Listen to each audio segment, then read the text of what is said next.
We talked about watches that we call the unjustifiables. I can't justify above that price. Unjustifiable. The good, the bad, the ugly. I want this, but We can feel the texture of the steel and we can increase the pressure, but we cannot pull the trigger.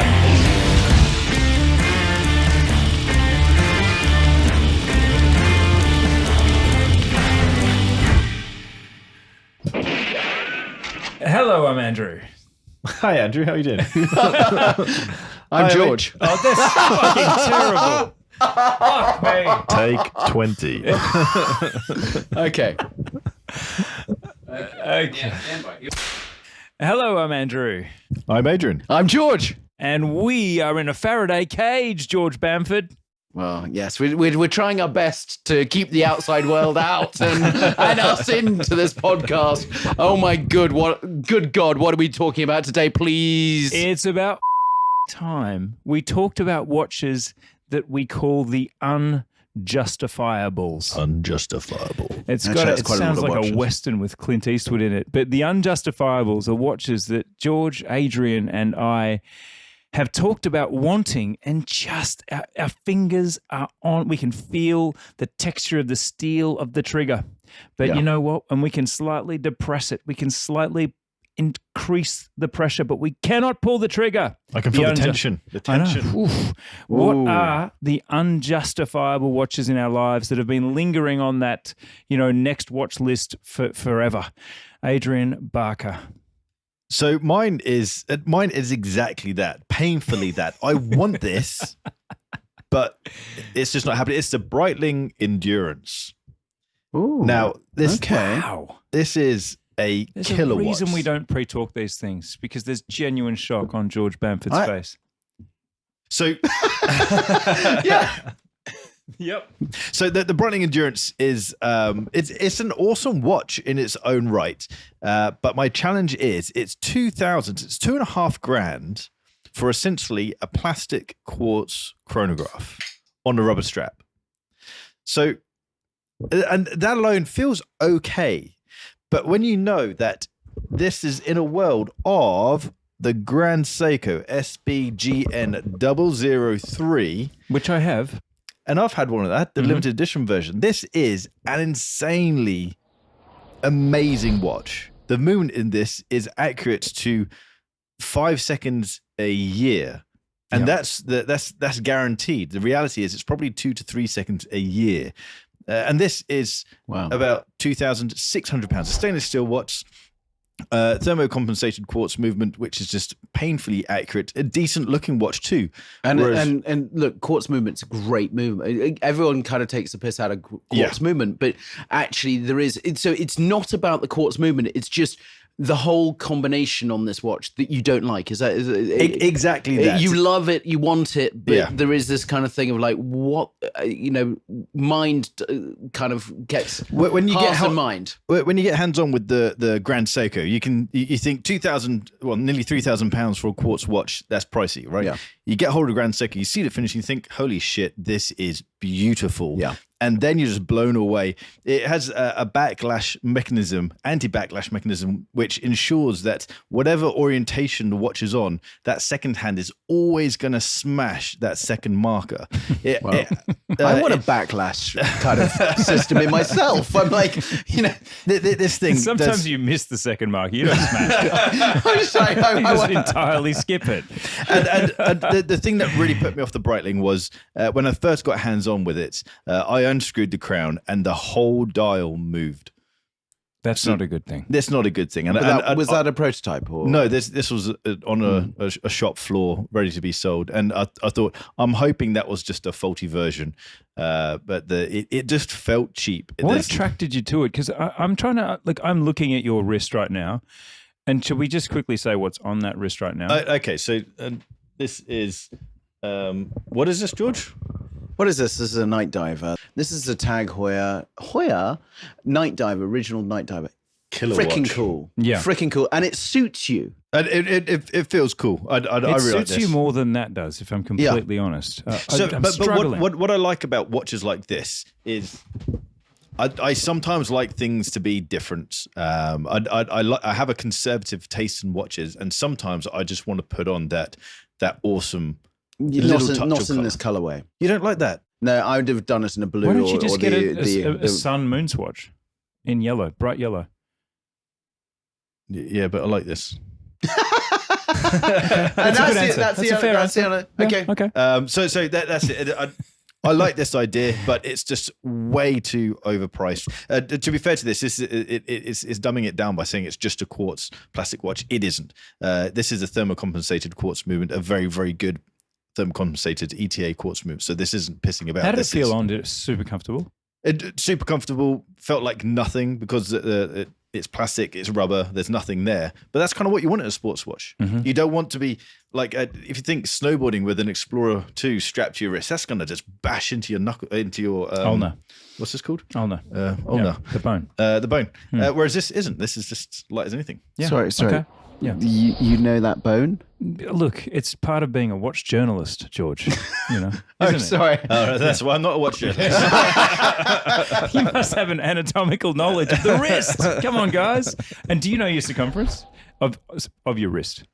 It's the same. That was a very broad question. Do you know your circumference? What's that? Yeah, that. But do you know what it is in inches? No, because I have a measuring thing that I have here. So. Do you? Not in inches, no, because we use proper measurements. So it's 16 and a half. YouTubers. YouTubers, yeah, the successful one. Teddy Baldessari has taken this to a level where when he has a wrist on screen, there's a little super that explains what size the wrist is in inches. If you watch my channel, I do the same. But you don't know your own. I do. What is it? 7.5. 7.5? Yeah. Can't be. So the wrist is 6.5. There you go. You just added an inch for the ladies.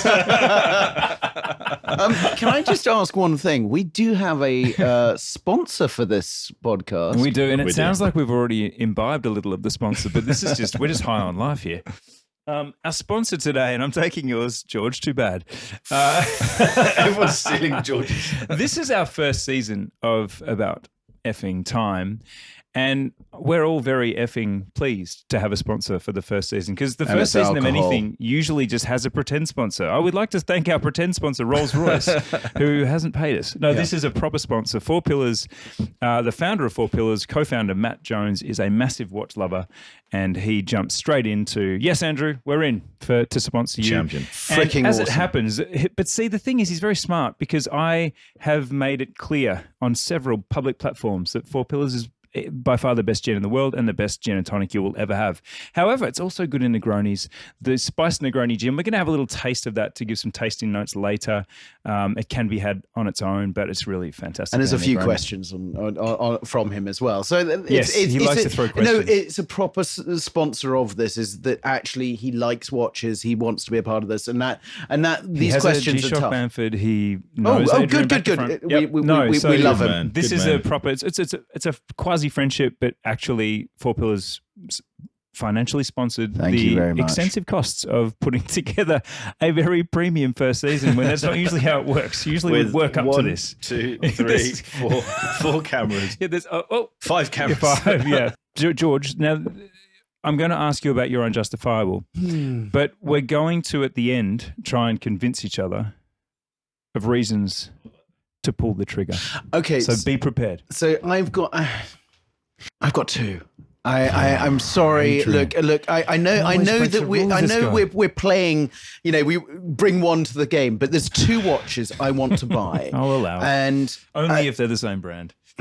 well, of course they're the same brand. They're TAG Heuer. That's the only brand he talks about. Sorry, carry on, George. George Bamford. Thank you very much. Thank you. But one of them is the TAG Heuer V4. This is belt-driven. Guy Simon. This is just such a cool. Just explain the mechanics quickly, because So I know what it is. This is a belt that was designed, and it took 2.5 years to come out, and it basically drives the movement, and it uses a counterweight to pull the movement back and forth. It is Yeah. just genius. This is when the AG in TAG was very much happening, which is the TAG, which is the avant-garde. This is batshit crazy cool watch. My problem is that it goes above my price. It goes above, and I have a ceiling, and I have a ceiling on price, and I can't justify above that price, and it really bugs me because is that for anything you can't justify? On watches, I can't. No. But what I mean is, I have to say, I have Gribble Fawsey. It's. Oh no way. Two prices. This is total. This is total for watches category. Anything, category, cars, anything. I have a certain ceiling, and I'm not going piece of art, whatever it is. There's a ceiling. In your mind, there's a top figure you'll pay. Yeah, and that's for me justifiable. On I can go, okay, yeah, I can understand that. I can even if I've sold X amount that have sold for fortunes. I can't. I don't know why it doesn't go. And so on this, I have got all of the things telling me when it goes below a certain price. Right. And then you're on. But it is unjustifiable because I can't. I don't know why. But it's kind of one of those things. Then there's something that's my Eleanor. And why I say Eleanor is Gone in 60 Seconds, that Ford GT, Mustang cool thing that you wanted from Gone in 60 Seconds. That for me is the TAG Heuer Dark Lord. We were talking about this in the green room earlier, and I'm saying the client room 1, but green room. And for me, the Dark Lord is one of the coolest TAG Heuer watches. And every time I'm about to bid or try and get one, it's not look, the price is now exceeded. Sort of what is it? Deus ex machina. It's an act of God comes in and stops him. Oh, no, it is. Honestly, the amount of things that have gone wrong. One of the times I was bidding, okay, and my phone died, and it just went boom, and I was like, argue with that. What has happened? And it's just every time I see a sold Dark for Lord. £4,000 and you hate No, yourself. it's sold for 12, and I was like, oh my god, okay, 12? pull myself. 12? So I've been on so many of these things, and each time something Once happens. you tripped over a cobblestone. Yeah. So no, I didn't. But but once, and it's just each of the times something has happened, and it's just, and then there's been some wonderful dealers that have said, "Hey, I've got one, George, I've got one," and I go and see it, and I'm like, but the case is knackered, or this is knackered, and you want that much for it? Oh no, and it's just each time, or there's a fleck on the second hand. I'm like, if I'm going to pay that much money, I want it to be perfect. And for me, there's certain ceilings that I would not exceed. And so if I do go above, and if I ever went above, that's probably the watch I'd go above on. But I can't find the right one. I can't. So both of them are raritanium for me. They are the thing that I cannot, this kind of new material that you cannot get. These two watches I would love. And for me, the V4 is the kind of thing where in black or the gold one, I just think they're just such a gangster Monaco. And George, can I, before you continue, because I feel like this could basically take the whole episode. We've hit an emotional spot here. Yeah, I can see that. George, my favorite Monaco is your baby blue Bamford Monaco Carbon. It looks like a Dark Lord sort of. It's inspired by it. So it was inspired. So the watch that yours was inspired by, you can't bring yourself to buy. Yeah, that's ridiculous. It's not that I can't bring myself to buy it. Everything comes like literally. It's like everything collides on that point. It's like stop George from buying that watch. It's just like every single time. Look, for me, that was inspired by 3 watches. So the Bamford. We're looking at it up there. Bamford Monaco. So it's off frame, but the Bamford Monaco was inspired by. Adrian? Yeah, just jump up. Just grab. So I think we talked about it in the last episode, but that's okay. Well, one of our episodes. Yeah, it's in there. But let's just bung it into frame, and then we can just talk about me. Back to me. Back to me. Anyway, it's about Bamford is the name of this show. Should be anyway. No, sorry, did I say that? But anyway, so on this, the V4 came out in carbon. So I was like, hell yes, we've got to do a carbon case.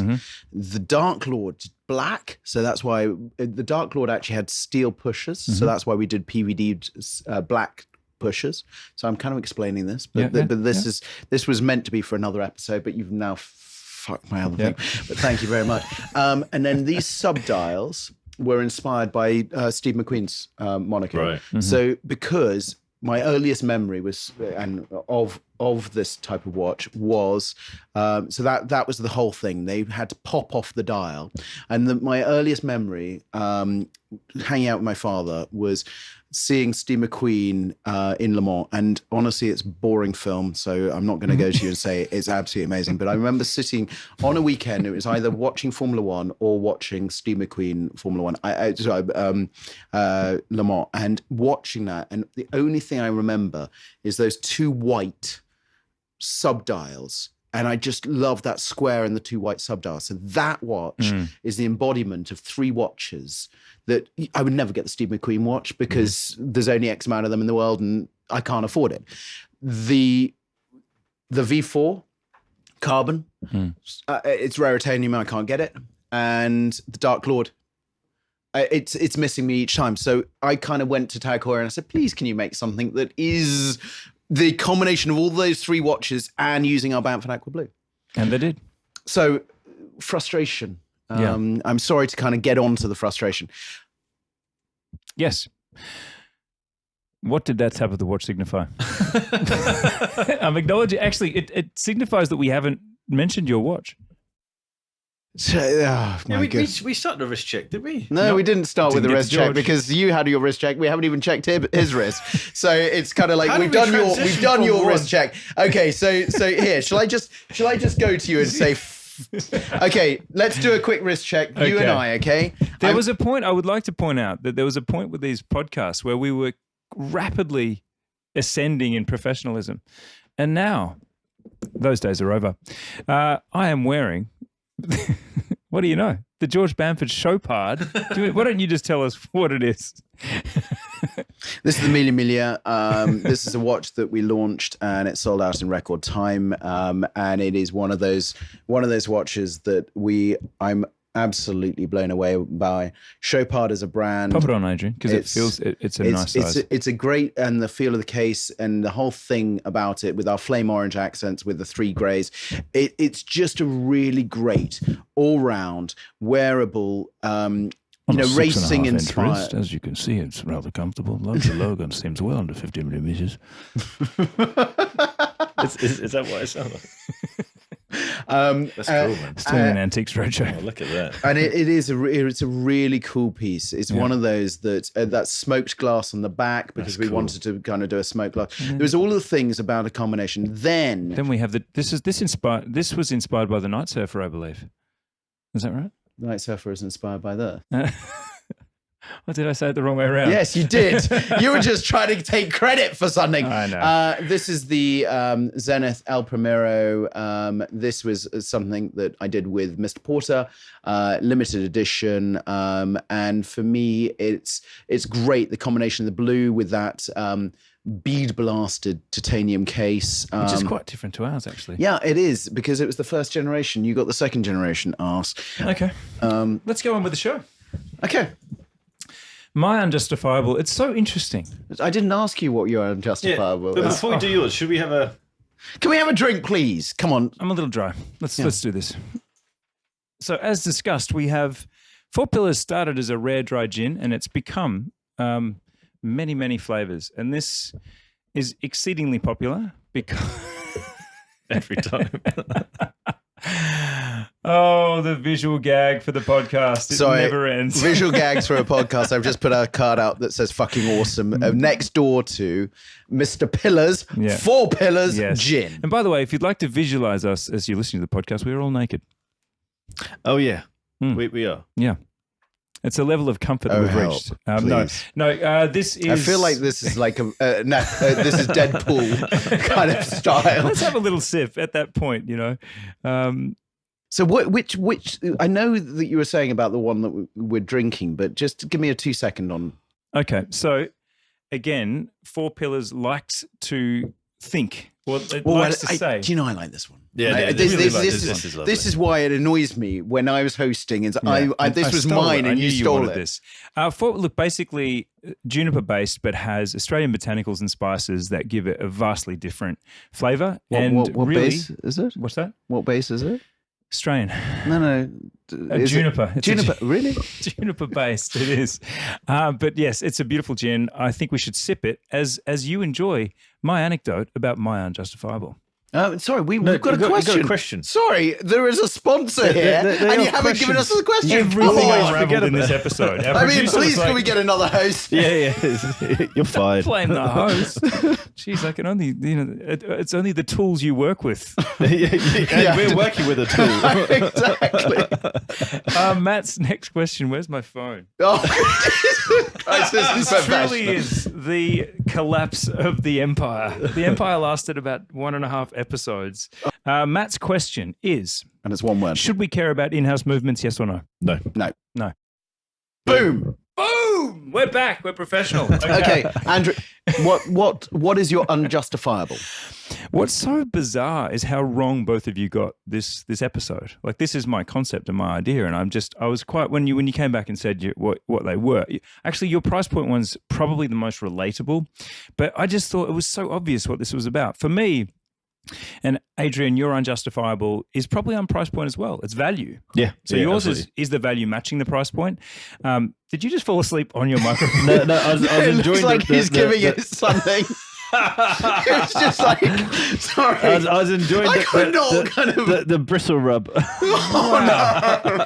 The Faraday cage. There's the bearded warriors in there as well. If none of this makes sense to the audio listener, watch the video. You'll see Adrian sensually rubbing his beard against the microphone. I don't know what the hell is happening in this episode. You both went in certain directions, but Marcus is laughing, which means it's good. Because he started. Is that what that love means? Okay, go on. Let's go back. What is unjustifiable to you? Because this is the thing: it's your episode, and we've made a I Horlicks can cry of if it. I want to. You've destroyed it. No, We've Vegemited this. It made it delicious. No, okay, no. Let me please. So I interpreted what I can't justify in a style sense. What am I not sure that I can pull off? What am I not sure that I can actually, when I get it, am I just going to go, what have I done? And that is, I want a teeny tiny vintage Cartier. Right. It is such a thing. I see it everywhere. I saw it on Muhammad Ali wearing this watch as an enormous beefy boxer. Looks fantastic. Who else recently? There's an actor that's recently worn a teeny tiny Cartier. Jake Gyllenhaal wore a Cartier Chinois. So I see them everywhere. I want to join this gang, but I just don't think I can pull it off. Look,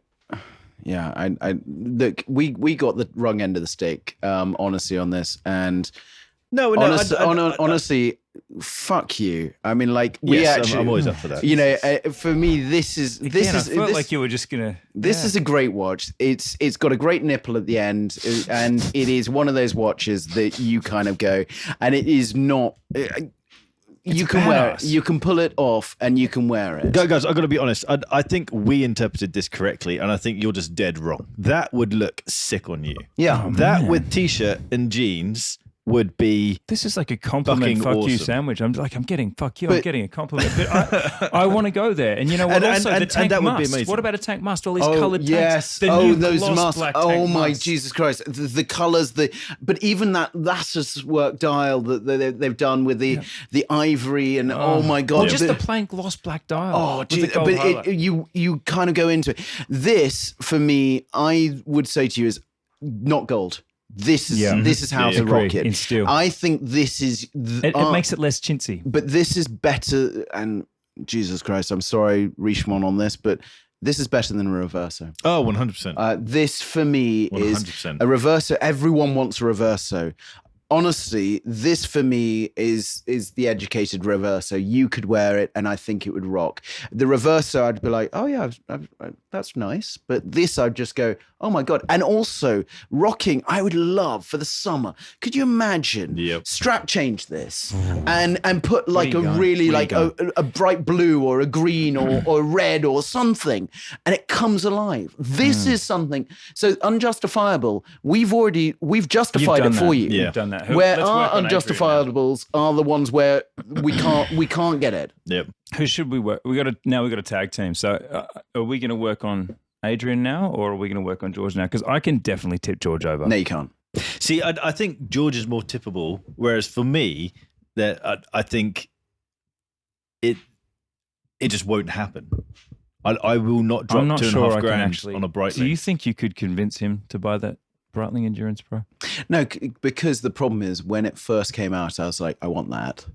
And I thought this was cool in the blue and the other colors. And the longer it's gone, I like the Duke's Ex Machina one that they... Deus Ex Machina. There you go. I can't even say it. Dyslexia hits in every time I look at that logo in my name, in my head. But I brought that one because I couldn't, I don't know why, but I brought that one because I loved what it did. Strap-wise, it was interesting, but the thing was I brought that over that one. And I literally was going to buy that one.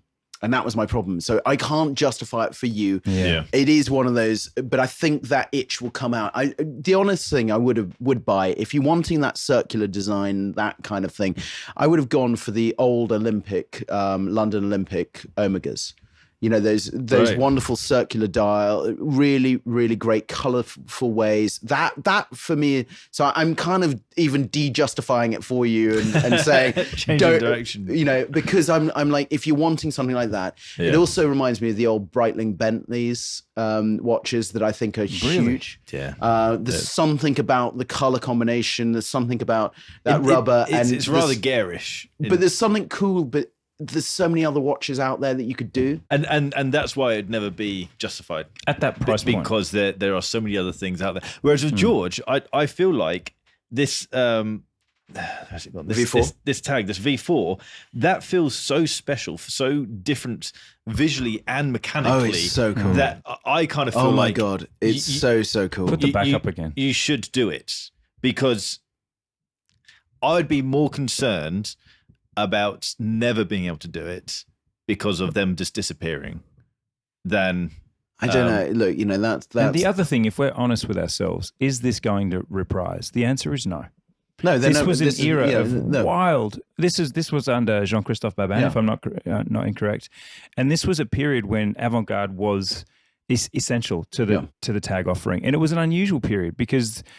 under Jean-Claude Biver, it radically changed. Yeah. And this whole department, basically, they just put a red line through it. It's gone. Could this still be serviced, do you think? Or is that... Yeah, I've seen one or two when I've gone there. And, and you know, look, you can't persuade me because of price. Sure. And that's the problem is when I've got a ceiling, and I like that you know, and that's cool. that's the thing. We've persuaded you. I'm de-persuading you, and then that's my problem. Is this you cannot. I have an argument for the other watch. Okay, I believe you owe it to the other watch to buy it. I'm going to ask you a question that you will not answer. Okay. How many hundreds of thousands of dollars did you make off the Carbon Monaco Bamford edition? Just raise your hand. How many hundreds? I'm not raising my hand, but not as much as what you'd think. And also the other thing is plowing. Yes, you're right. I owe it to that watch, but I can't buy it unless there's something that comes along that's a Holy Mary. Wow, this is amazing. I mean, I still look at flea markets. I still look at, you know, there's sometimes when things are misprescribed on eBay and all those different things. I go trawling.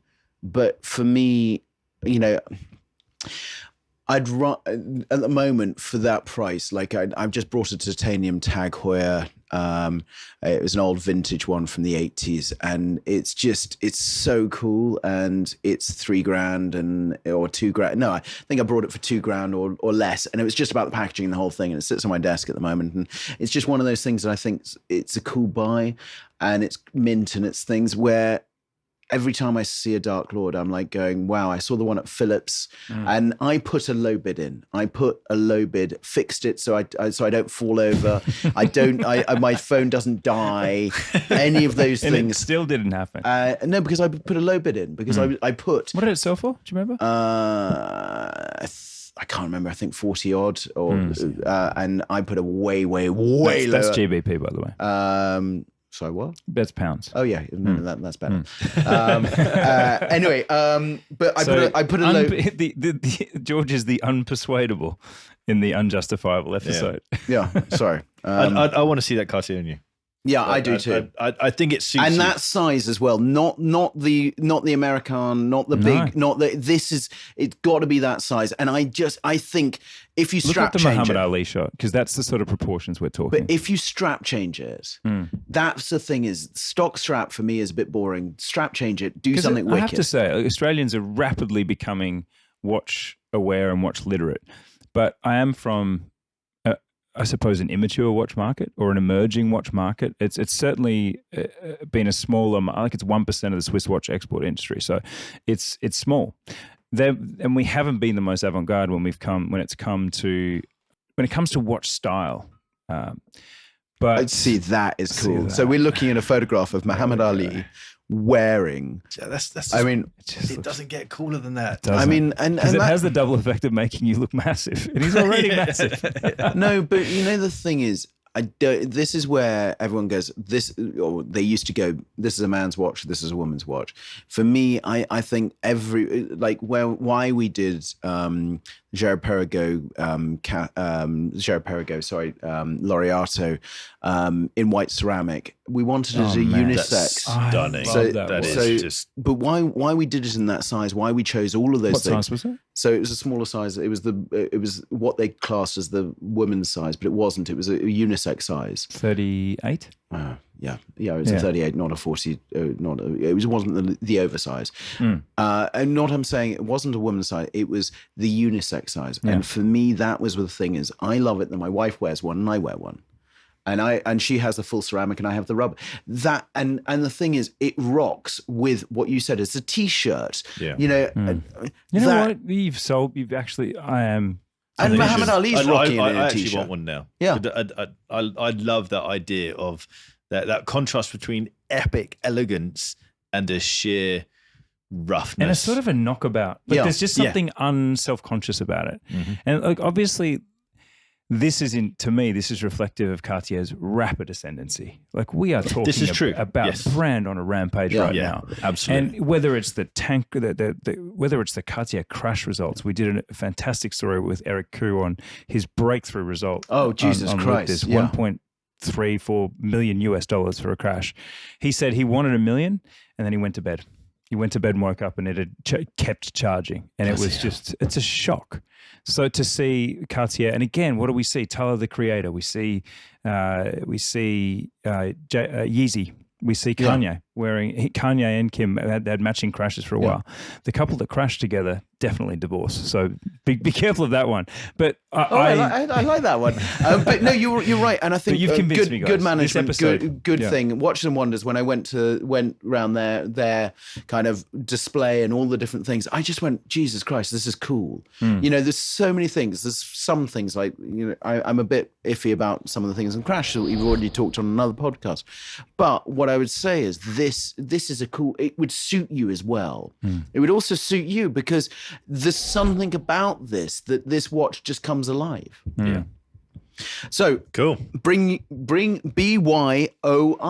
Is that right? BY, bring your own independent. yes, I wanted to flip the script a little bit right now. Oh no. Because I feel that we have broken every mold in this episode, and I wanted to say there's such a thing as micro brand curious or micro curious. It's a very common thing where we're seeing such a endless succession of new brands. Studio Underdog. Oh, good is a brand shout. that I just haven't followed through. I wanted the desert sky. I wanted the watermelon. I wanted the eggplant. I've just felt a twinge of desire for all of them because the guy's a really friendly DMer too. Like he's amazing. He's a slidey DMer. So there's always a slidey DM from Studio Underdog. The desert one I like. They're blue.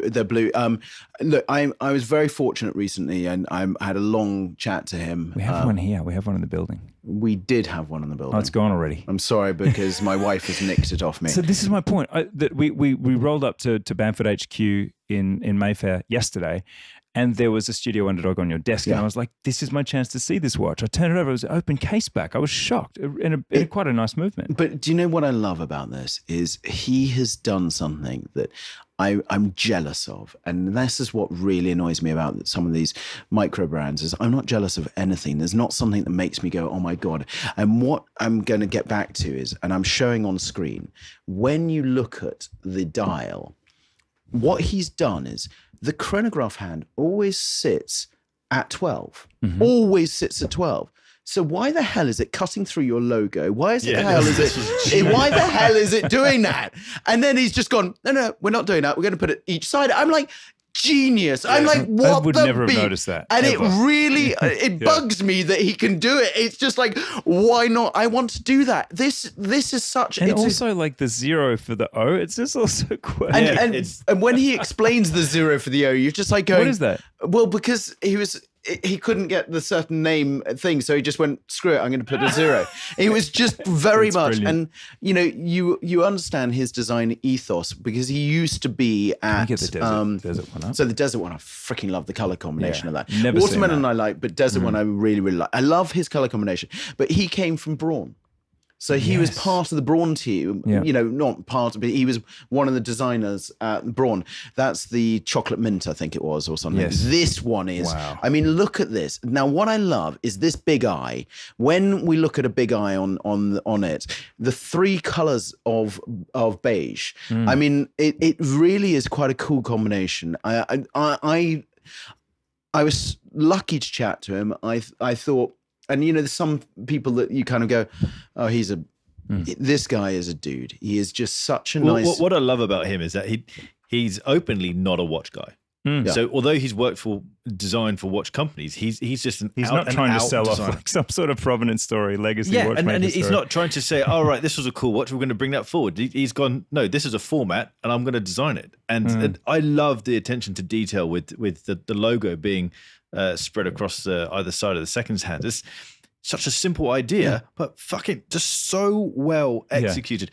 My only criticism of this, and I've shared this with him, is I want to see a better movement because the design is brilliant. The build making is brilliant. The movement inside is a relatively cheap. It's fine. It's a Seagull chronograph, column wheel chronograph, which is fine. But I think the elevation of design, build quality is far superior to the movement itself.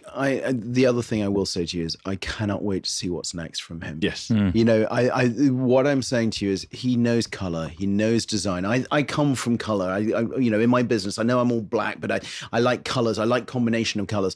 And for someone to make me go jaw drop moment, I was like, oh, I like that. The watermelon was a great thing because what he did with the battens on the watermelon, I thought was really good.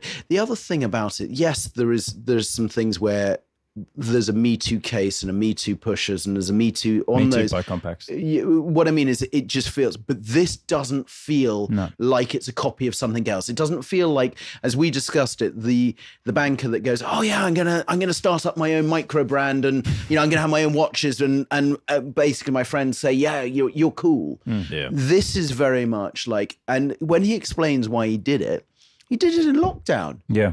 I said to him, when I was chatting to him, I said, can you do, the Batman Begins thing, the origin story to me? And he said, well, I was in lockdown and I thought this is what I want to do. And I was just like, okay. Yeah, that was short. And it was that short, but it was like, this guy is cool. Yeah. And I think to me, it proved that all of our nonsense, all of our deconstruction, your mention of, I wish it wasn't a Seagull column wheel chronograph, your mention of, I wish we'd move on from bicompacts. People eat with their eyes. Yeah. And he served up delicious watermelon. Well, and the whole why world did I just buy went, one? that looks like a watermelon. I bought it for that reason. Yeah. People eat with their eyes. And why- we over-intellectualize why people like this watch. I love the Desert Sky. Yeah. I love the watermelon. It gives the impression of mechanical watchmaking at a high level because the movement is dimensional, it's deep. It actually it's a lovely movement to look at, and I think 99% of people just say, well, that just proves it's a mechanical movement. Exactly. And we eat with our eyes, and I think that's why Studio Underdog kicks us. So why I didn't buy that one is because it wasn't available. I was going to ask that question because you had the watermelon, but that's the iconic one. Why I got the watermelon? No, I wanted the Desert Sky. I thought awesome, but it wasn't available, and so I've spoken to him, and hopefully I'm getting that one and it was just like, but why? And also I want my wife to nick my watches, but she said we're going away. I want one of those. And so it's kind of done. It's done. Yep. So that ends this episode, guys. And I think to recap on a scoreboard, George was unconvincible, Adrian was unconvincible, and I was convinced. Oh yes. Happy days. Oh yes. So we're winner chicken dinner, and he's kind of off on the. Yeah. I'm impressionable. That's the truth. Hey, thanks for listening and watching to About Time. If there's a subject that you think it's about time we address, why don't you throw it at us? Yeah. There'll be go to our Instagram or at about.effing.time, or maybe in the comments on YouTube. Yeah. Oh, game on. Yeah. Thank you very much.